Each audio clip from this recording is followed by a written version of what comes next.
अस्सलाम वालेकुम। Daily watch देखने वाले तमाम अहबाब को मैं इस वक्त यहाँ पे साबिक़ वज़ीर-ए-आज़म जो नवाज़ शरीफ साहब थे उनके एवन फील्ड हाउस जो कि हसन नवाज़ साहब के नाम के ऊपर है, मैं उस घर के बाहर हूँ और आज यहाँ पे इत्तेफाक से हम कवरेज कर रहे थे और मैंने सोचा कि कुछ जो मौत वाक़या हुई बेगम कुलसूम नवाज़ साहिबा की, उसको सामने रखते हुए कुछ बातें की जाएँ। और मौजू ये था कि क्या वजह है कि एक वक्त में हमारे जो लोग हैं वो हमारे मुल्क के तख्त पे बैठते हैं, हमारे हुक्मरान होते हैं, 20 करोड़ अवाम के वो नुमाइंदे होते हैं और एक वो वक्त आता है कि जब वही हुक्मरान जेल में जाते हैं।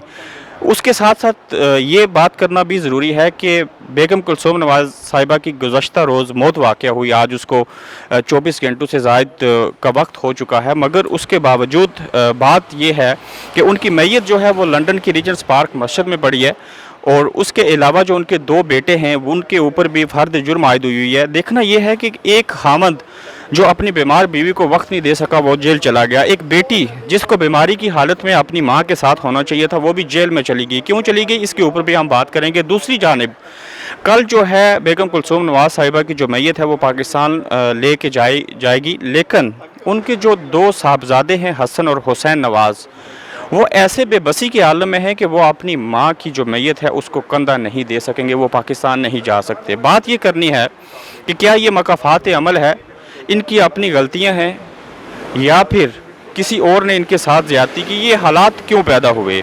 तो मैं इसके ऊपर बात करूँगा। मेरे साथ कुछ सहाफ़ी बरादरान जो हैं वो यहाँ पे मौजूद हैं और मैं चाहूँगा कि इनके साथ इस मौजू के ऊपर गुफ्तगू की जाए। मेरे साथ हैं इरफान C44 जो टीवी चैनल है, लाहौर से इनका ताल्लुक़ है, लंदन में मेरे साथ मौजूद हैं। मैं इनसे शुरू करूँगा। इरफान साहब, ये क्या वजह है कि 2 बेटे अपनी माँ को कल कंधा नहीं दे पाएंगे, उनके खामंद बीवी बीमार थी वो उनका साथ नहीं दे सके, मकाफ़ात अमल है, किसी ने ज़्यादती की या एक हुक्मरान हो के दूसरी तरफ जेल में, ये हमारे ही मुल्क में ऐसा क्यों होता है? अच्छा, मैं आपको एक बात बताऊँ, ये सबसे बड़ी इंसान के लिए बहुत ही मुश्किल लम्हा है जब आप एक मुल्क के हुक्मरान हो और उस मुल्क की हुक्मरानियत आपके पास हो, the most powerful person in Pakistan. जब गाड़ियों का काफ़िला चलता है तो लोग गाड़ियाँ गिनते हैं और बाकायदा टेलीविज़न चैनल्स पे गिनती लगती है, 1 2 3 4 और 40 तक गाड़ी जो है कौन कौन उनका जाता है। तो अब बेबसी का ये आलम है कि मियां मोहम्मद नवाज़ शरीफ साहब, जब कल हमने उनकी तस्वीर देखी जो जहाज़ में अपने भाई के साथ बैठे हुए हैं और जब बाहर आते हैं, तो बेबसी का एक आलम था। इंसान इतना मजबूर और इतना बेबस हो सकता है, उस तस्वीर ने कुछ ना कहते हुए भी सब कुछ कह दिया कि एक ऐसा बंदा जो बहुत ही पावरफुल समझा जाता था और पाकिस्तान की हर चीज़ उसके कंट्रोल में थी, 3 दफ़ा वज़ीर-ए-आज़म रहा और लेकिन अफसोस की बात यह है कि उसे बाहर निकलने के लिए कभी नहीं सोचा होगा कि पेरोल के ऊपर उसे बाहर निकलना पड़ेगा। तो आई थिंक कि पाकिस्तान के अंदर मैं इसको आपने कहा कि मफाकात अमल है, मैं और तरह देखता हूँ कि इदारे जो हैं वो तब्दीली जिसका नाम लिया जा रहा है पाकिस्तान के अंदर वो आई है, लेकिन इदारों को मैच्योर होना बहुत ज़रूरी है। सिर्फ़ एक शख्स का एहतसाब ज़रूरी नहीं है, एक शख्स को आप पाबंद सलासिल करके पाकिस्तान में तब्दीली नहीं ला सकते। मुझे ये अच्छी तरह याद है, आपका सवाल से थोड़ा सा मैं डिविएट हो रहा हूँ, कि उस लिस्ट के अंदर जो पनामा की आई थी उसमें बहुत सारे लोगों के नाम थे, एक लंबी लिस्ट थी, तो उन तमाम लोगों का भी एहतसाब होना चाहिए।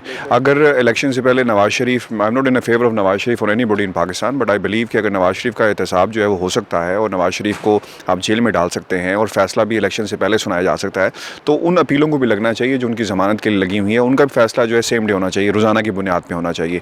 क्योंकि एक शख्स वो गुनाहगार है या नहीं है, मनी ट्रायल दे सका नहीं दे सका, उसको बाकायदा अपनी जो सच्चाई है उसको पेश करने का उसके पास पूरा उसे मौका देना चाहिए। बिल्कुल दूसरी आपने बात कही कि मफाकात अमल है, एक शख्स बहुत पावरफुल था और अब बिल्कुल मजबूर, ये इंसान की बदकिस्मती है, जब इंसान इक़्तिदार में होता तो शायद ये भूल जाता है।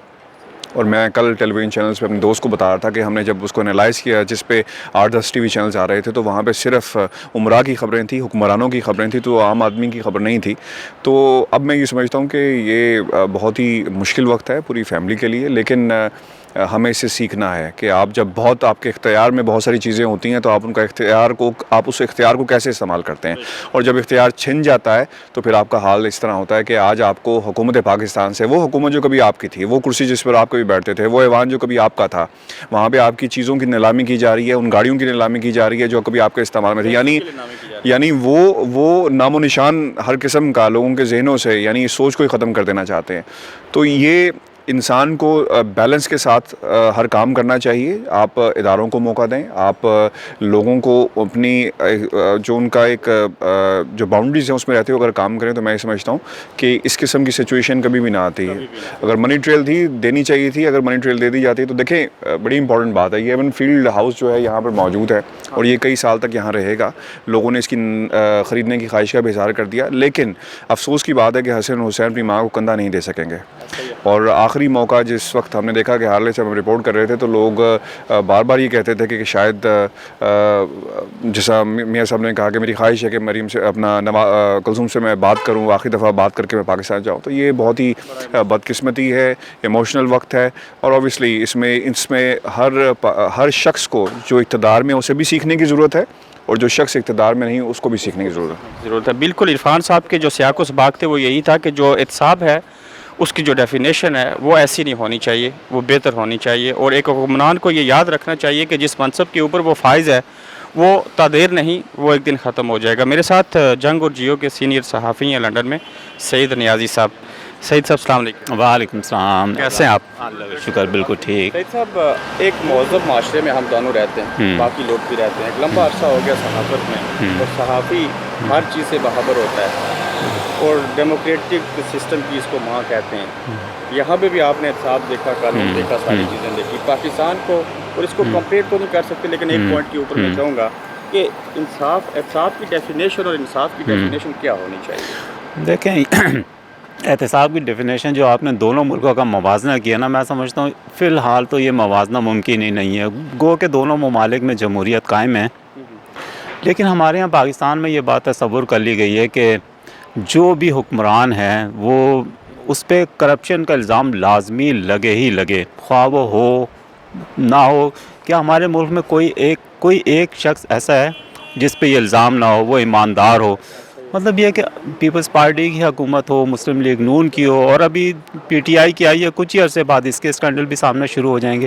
تو ہمیں یہ دیکھنا ہوگا کہ یہ کون لوگ ہیں جو جمہوریت کو, اور اس کے ذمہ دار صرف کوئی جو لوگ یہ کہتے ہیں کہ اس کے پیچھے کوئی قوت ہے. میں سمجھتا ہوں اس کے ذمہ دار خود سیاسی جماعتیں بھی ہیں, جو اس بات کا انتظار نہیں کرتی کہ اگر کسی پارٹی کو لوگوں نے مینڈیٹ دیا ہے تو وہ اس کا احترام کریں.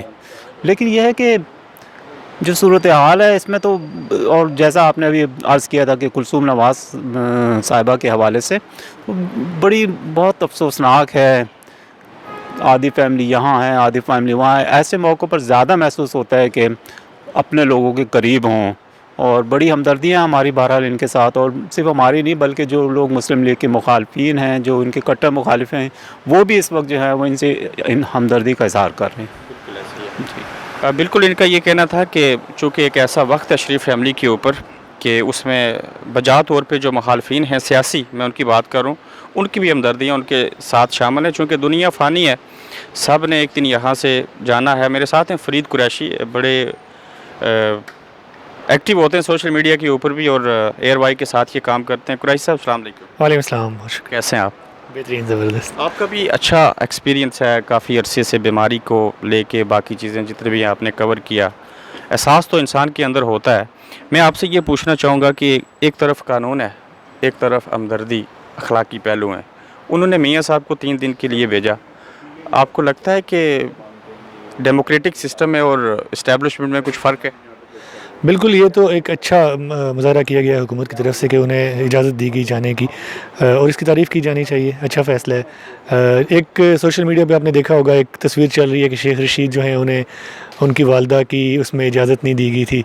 حالانکہ وہ آپ کو پتہ ہے جھوٹ ہے. شیخ رشید تو 1999 سے پہلے نون لیگ کا حصہ تھے, اور ان کو پیپلز پارٹی کی حکومت میں وہ جیل میں رکھا گیا, اور انہوں نے اجازت نہیں دی ہے. جو بھی معاملہ ہوا اس کو اس سے جوڑنا ٹھیک نہیں. لیکن جو آپ نے بولا حکومت کا, وہ اچھا فیصلہ ہے, اجازت دی گئی, انسانی ہمدردی کی بنیاد پہ اچھا کیا گیا. وہ بالکل یہ کہہ رہے کہ حکومت کا یہ بڑا اچھا اقدام ہے کہ انہوں نے ان کو موقع دیا ملنے کا, اور آخری رسومات میں مریم نواز اور نواز شریف صاحب کو شامل ہونے کا. نوید صاحب السلام علیکم. وعلیکم السلام جناب, کیسے ہیں آپ؟ میں الحمدللہ, بالکل الحمدللہ. بتائیے کیا آپ اس کے اوپر کہیں گے کہ بیگم کلثوم نواز صاحبہ کو کل لے کے جائیں گے, ان کے بیٹے ساتھ میں جا رہے, ساری چیزیں ایز اے جرنلسٹ یا ایز اے انسان کیا ویوز ہوں گے آپ؟ دیکھیں سر, یہ کوئی شک نہیں کہ افسوسناک خبر بھی ہے. انہوں نے فیملی کے لیے ہماری تمام سمپتھی ان کے ساتھ ہے, कोई शक नहीं है कि माँ माँ ही होती है, लेकिन मेरा नहीं ख्याल कि वो दोनों बेटे जाएंगे, क्योंकि वो लीगली जो उनको मसाइल हैं पाकिस्तान के अंदर, हरगज़ भी उनका प्लान नहीं है जाने का।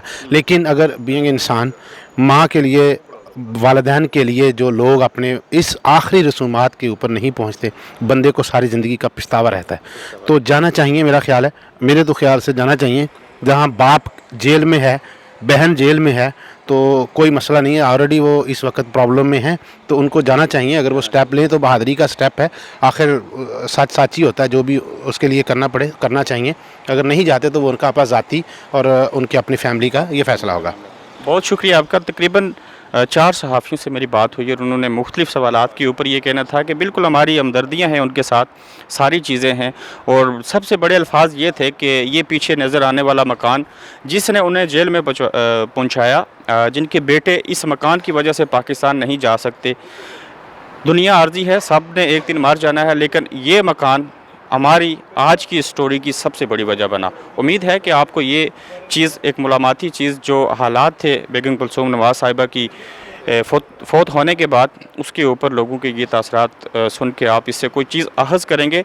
और यकीनन आखिरी बात ये याद रखनी चाहिए कि दुनिया आर्जी है, एक दिन मर जाना है, और अच्छे ऐसे अमल करें जो कि रहती दुनिया तक याद रखे जाएँ।